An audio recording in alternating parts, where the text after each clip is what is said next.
Kain tayo. Yung tira ko pa kahapon to na burger. Yung buy one take two kasi siya. So, yung dalawa na kain ko na kahapon. Plus coffee, of course. Di ba walang coffee? Yum, yum.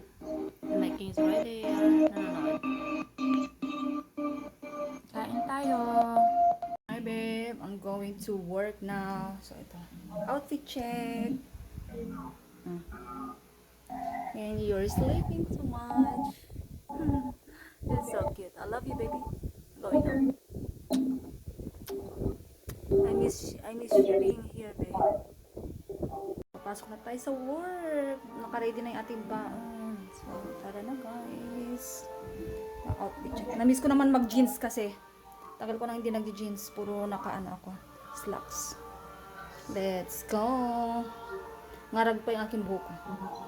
Napakainit kasi, grabe. Guys, kagigising lang natin. Alas 12 na ng tanghali. O, diba? Sobrang init. Grabe. Kaya matutuyo rin kaagad yung mga kinalabahan kasi may next ako lalaban mamaya yung mga puti. Napakainit, guys. Baka mag-swimming dyan. Tara, sunburn na sunburn ka dyan. Grabe. Anyway, magluluto tayo ng pansit. Yung isa doon, tulog na tulog. Ayaw pa naman yan nabu-video na naghihilik siya. So, naglinis na tayo ng bathroom kagabi para maglinis na lang ng bahay. Kasi may client tayo mamaya. Linisan ko yung ano ng aircon kasi ano, marumi.